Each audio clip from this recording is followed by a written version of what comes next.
तो standing waves in string देखते हैं। स्टैंडिंग वेव्स बनती कैसे हैं ये अपन देख चुके हैं।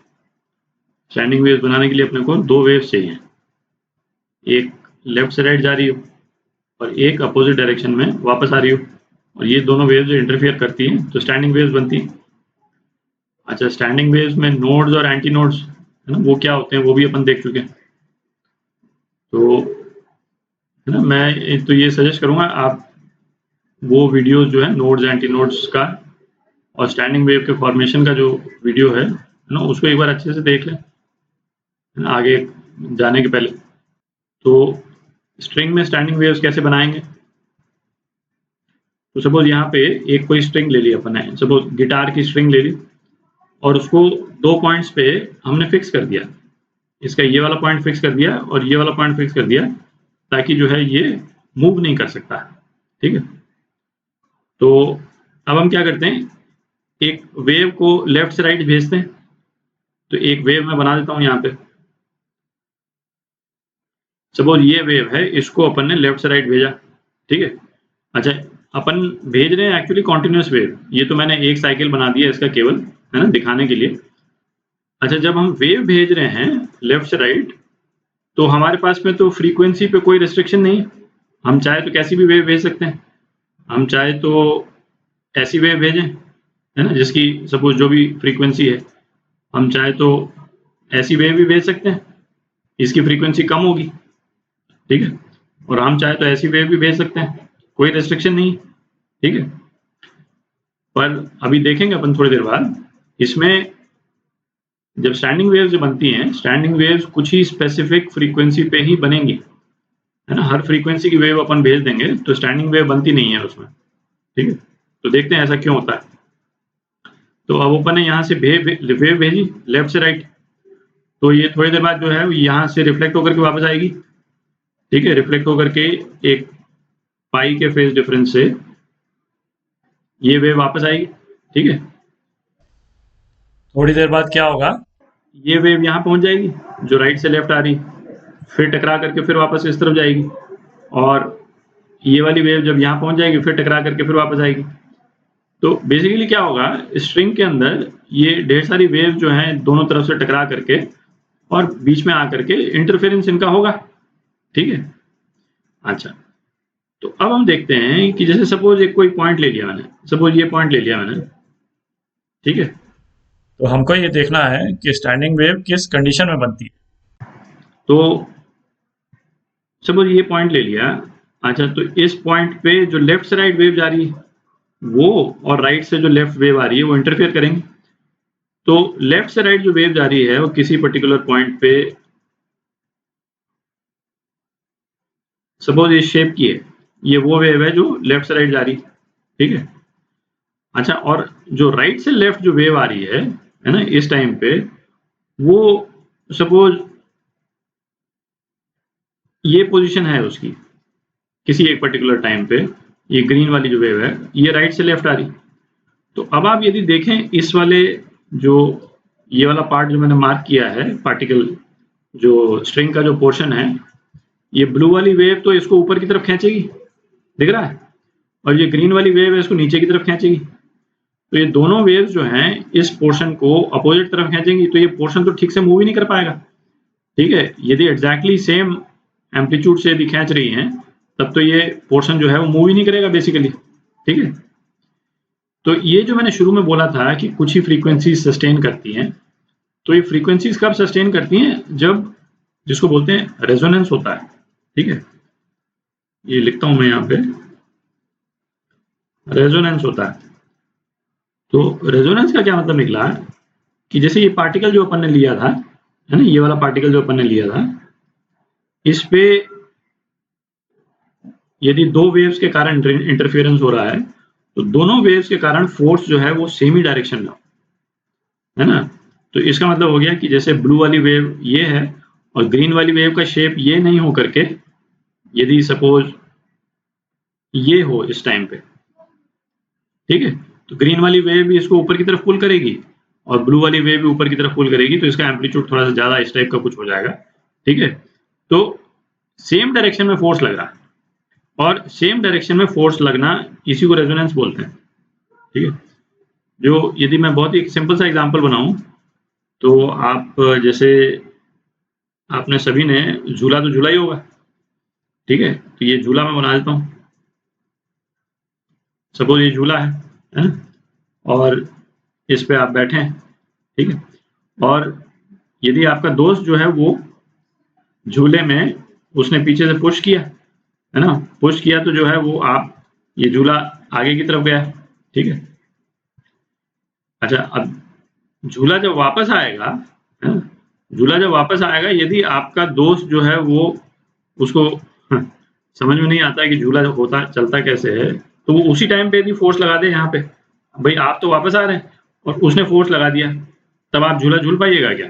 आप नहीं झूल पाएंगे भाई, आप तो रुक जाइएगा उसी टाइम पे। ठीक है, झूला कब अच्छे से मतलब स्विंग हो सकेगा, जब इस तरफ जा रहे हो, भाई आप जब इस तरफ जा रहे हो और उसी टाइम पे वो फोर्स लगाए पीछे से। ठीक है, तब तो जो है वो झूले का स्विंग ढंग से होगा, नहीं तो झूले का स्विंग तो ढंग से होगा नहीं कि भाई आप वापस आ रहे हैं और वो फोर्स लगा रहा है, तब तो मतलब तब तो खत्म हो गया। तो रेजोनेंस का इन इफेक्ट मतलब केवल यही है, सेम डायरेक्शन में फोर्स लगना, जो पार्टिकल मूव कर रहा है उस टाइम पे उसी डायरेक्शन में उस पे फोर्स लगे, है ना। और जैसे दो वेव इंटरफेयर कर रही हैं तो दोनों वेव सेम डायरेक्शन में फोर्स लगाएं तो जो पार्टिकल का जो एम्पलीट्यूड जो है वो ज्यादा हो जाता है। ठीक है, इसको अच्छा, और इसको क्या बोलते हैं? Constructive interference. कंस्ट्रक्टिव इंटरफेरेंस, ठीक है, रेजोनेंस जब होता है तो इसको बोलते हैं कंस्ट्रक्टिव इंटरफेरेंस।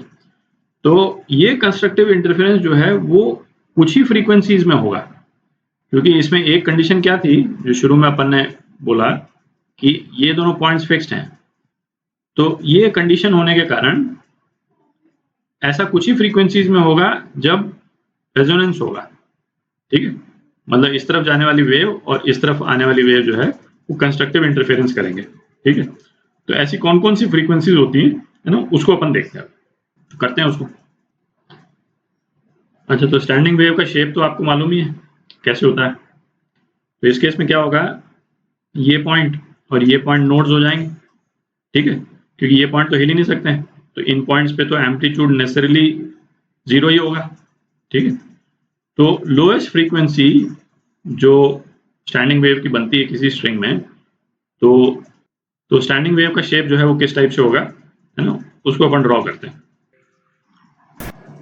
तो जो लोएस्ट फ्रीक्वेंसी की जो स्टैंडिंग वेव बनेगी, है ना, वो इस तरह से बनेगी, और ये दोनों पॉइंट्स जो हैं वो तो क्लैम्प्ड है। ठीक है, तो ये नोड्स हो गए और ये बीच में ये एंटी नोड है। तो स्टैंडिंग वेव की जनरल इक्वेशन जो थी वो क्या थी, उसको लिख लेते हैं एक बार, 2a sin kx cos omega t, ये तो स्टैंडिंग वेव की इक्वेशन थी। अच्छा, नोड्स की कंडीशन अपन ने निकाली थी, नोड्स की क्या कंडीशन निकाली थी, तो अपन ने बेसिकली निकाला था कि जो x है वो n इंटू लैम्डा बाई 2 होता है नोड्स के लिए, और n कितना था 1 2 है ना, एंड सो ऑन। और एंटी नोड्स के लिए, एंटी नोड्स के लिए x की पोजीशन क्या थी, n plus half into lambda by 2, और n क्या था, 0 0 शुरू होता था, 0 1 2 3 4, ठीक है, सो ऑन सो फॉर। तो अब क्या है कि इसमें दो नोड्स के बीच में डिस्टेंस कितना हो जाएगा, डिस्टेंस बिटवीन नोड्स, इसको मैं डेल्टा x बोल देता हूँ।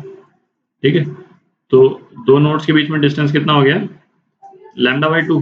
ठीक है, यहाँ पे इस स्ट्रिंग में अभी दो नोड्स बन रही हैं।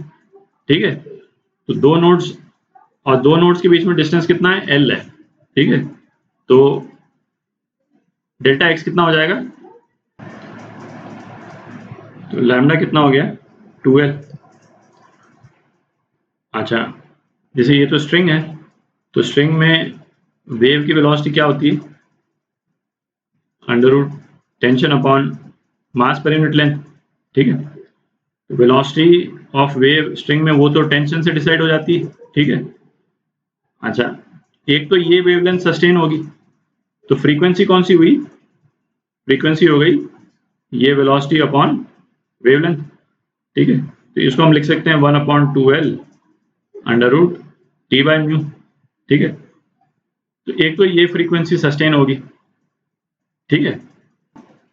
तो बेसिकली वेलोसिटी चूंकि अपने को मालूम है और वेवलेंथ जो है वो हम इस तरह से नोड्स के कैलकुलेशन से निकाल रहे हैं। हर केस में यदि हम वेवलेंथ निकाल लेते हैं तो फ्रीक्वेंसी तो हम निकाल ही लेंगे, ठीक है। तो एक वेवलेंथ और एक पर्टिकुलर फ्रीक्वेंसी तो अपने को मिल गई जो कि सस्टेन हो सकती है, ठीक है, इस वाली स्ट्रिंग में जो दोनों तरफ क्लैम्प्ड है। अब जो सेकंड फ्रीक्वेंसी है जो सस्टेन हो सकती है वो देख सकते हैं। तो वो कब होगा?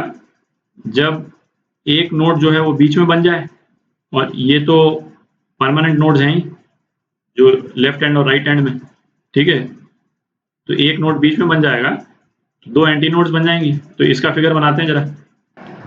तो ये तो पहला केस था, ये सेकंड केस। इस केस में क्या है, 3 नोड्स हो गए टोटल, है ना, और 2 एंटी नोड्स हो गए, ठीक है। अच्छा, जो पहले वाला केस है उसकी वेवलेंथ को अपन λ1 बोल देते हैं, ठीक है। सेकंड वाला जो केस है उसकी वेवलेंथ को λ2 बोल देते हैं, ठीक है। तो इस केस में क्या है, ये λ2/2 है, ठीक है। हर दो नोड्स के बीच में डिस्टेंस कितना है? λ2/2, ठीक है। तो इस केस में ट्वाइस इंटू λ2/2, ये किसके बराबर हो जाएगा? ये L के बराबर हो जाएगा, ठीक है। तो इस केस में λ2 कितना हो गया? L। ये सेकंड केस हो गया। और इसी तरह से आप थर्ड, फोर्थ, फिफ्थ केस कर सकते हैं। अपन थर्ड केस भी देख लेते हैं, ठीक है। तो ये थर्ड केस हो गया। थर्ड केस में ये डिस्टेंस λ3/2 है, ठीक है। वेवलेंथ जो है λ3 हो गई, λ3/2 λ3/2, ठीक है। तो थ्राइस इंटू λ3/2, ये कितने के बराबर होगा? ये L के बराबर होगा। तो λ3 कितना हो गया? Twice L/3। अच्छा, इन सारे केसेस में वेलोसिटी तो सेम ही है। वेलोसिटी क्या है सभी केस में?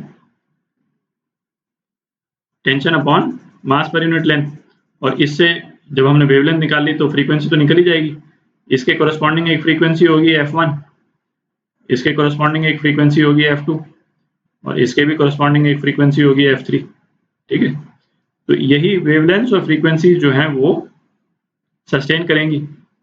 अच्छा, अब क्या है, इन फ्रीक्वेंसीज का एक स्पेसिफिक नाम है ना, वो बहुत इंपॉर्टेंट है ना। तो ये जो लोएस्ट फ्रीक्वेंसी है, सबसे पहले वाली जो लोएस्ट फ्रीक्वेंसी है, उसको क्या बोलते हैं? उसको बोलते हैं फंडामेंटल फ्रीक्वेंसी, ठीक है। फंडामेंटल फ्रीक्वेंसी और फर्स्ट हार्मोनिक। तो ये तीनों केस में जो वेवलेंथ और फ्रीक्वेंसीज हैं, है ना, उनको क्या बोलते हैं ये मैं लिख देता हूँ, एक साथ ही लिख देता हूँ, आप देख लें उसको। तो इसको आप ध्यान से देख लें, क्योंकि वो क्वेश्चन में क्या कई बार जैसे इस तरह से वो फ्रेज यूज करेंगे कि स्ट्रिंग जो है वो दोनों जगह से क्लैम्प्ड है और उसमें थर्ड हार्मोनिक बज रहा है, ठीक है। तो आपको एग्जैक्टली मालूम होना चाहिए कि थर्ड हार्मोनिक का मतलब क्या निकला है। तो फर्स्ट हार्मोनिक ये हो गई, है ना, जहाँ पे दो ही नोड्स हैं जो एंड पॉइंट वाले नोड हैं, फर्स्ट हार्मोनिक हो गया। किसी भी तरह से आप याद कर लें उसको जैसा है, और उसको बोलते हैं फंडामेंटल फ्रीक्वेंसी, ठीक है। तो हार्मोनिक्स क्या होती हैं? हार्मोनिक्स जो हैं वो मल्टीपल्स होते हैं, ठीक है। तो फर्स्ट हार्मोनिक का जो सेकंड मल्टीपल होगा उसको क्या बोलेंगे? सेकंड हार्मोनिक बोलेंगे, ठीक है। फर्स्ट हार्मोनिक का जो थर्ड मल्टीपल होगा वो क्या? थर्ड हार्मोनिक बोलेंगे। जैसे यहाँ पे यदि फ्रीक्वेंसी f1 है तो सेकंड हार्मोनिक की फ्रीक्वेंसी कितनी हो जाएगी? 2f1, है ना, वेवलेंथ कम हो गई। और इसकी फ्रीक्वेंसी कितनी हो जाएगी? 3f1, ठीक है। जो सेकंड हार्मोनिक है वो फर्स्ट हार्मोनिक का 2 गुना है, और जो थर्ड हार्मोनिक है वो फर्स्ट हार्मोनिक का 3 गुना है। ठीक है। अब स्टैंडिंग वेव्स में जरूरी नहीं है कि हर एक हार्मोनिक प्रेजेंट हो, है ना, ये इंपॉर्टेंट है। तो अभी हम देखेंगे आगे और केसेस अपन देखेंगे, हर हार्मोनिक जरूरी नहीं प्रेजेंट हो। तो हो सकता है किसी केस में केवल first harmonic, third harmonic, fifth harmonic, यही हार्मोनिक्स प्रेजेंट हो, बाकी हार्मोनिक प्रेजेंट नहीं हो। ठीक है। तो एक पॉइंट तो ये हो गया। और दूसरा जो वर्ड यूज होता है वो वर्ड यूज होता है ओवरटोन। क्या वर्ड यूज हो रहा है? ओवरटोन। तो जो लोएस्ट फ्रीक्वेंसी है वो तो फंडामेंटल फ्रीक्वेंसी, उसमें तो कोई कंफ्यूजन नहीं। ठीक है। फंडामेंटल फ्रीक्वेंसी के जो बाद वाली फ्रीक्वेंसी जो अवेलेबल है मतलब जिस पे रेजोनेंस हो रहा है उसको बोलते हैं फर्स्ट ओवरटोन, है ना। उसके बाद वाली फ्रीक्वेंसी जो अवेलेबल है, ठीक है, उसको क्या बोलते हैं? Second overtone. ठीक है। तो ये ओवरटोन्स जो है वो मल्टीपल वाला इशू नहीं है, जो सब्सिक्वेंट फ्रीक्वेंसीज अवेलेबल हैं जिस पे रेजोनेंस हो सकता है उसको ओवरटोन बोलते हैं। ठीक है। ये तो इस वाले केस में ऐसा हो रहा है कि चूंकि सारे हार्मोनिक्स आपके प्रेजेंट है ना, तो जो फर्स्ट ओवरटोन है वो उसका 2 गुना है, सेकंड ओवरटोन जो है वो उसका 3 गुना है। ठीक है। तो और ये भी आप ये क्लियर रहना चाहिए कि फर्स्ट ओवरटोन वो फ्रीक्वेंसी है जो फंडामेंटल फ्रीक्वेंसी के बाद में प्रेजेंट है। ठीक है। जैसे कई केस में क्या होगा कि सेकंड हार्मोनिक सपोज होगा ही नहीं। ठीक है। तो फर्स्ट ओवरटोन जो प्रेजेंट होगा, है ना, वो हो सकता है कि थर्ड हार्मोनिक में ही प्रेजेंट हो। ठीक है। ये अभी आपको कंफ्यूजिंग हो सकता है लग रहा हो, तो आप केवल इसका अभी तो खैर इसी स्ट्रिंग का देख लें, जब वो वाले एग्जांपल्स आएंगे तो आपको क्लियर हो जाएगा मैं क्या बोल रहा हूँ। ठीक है।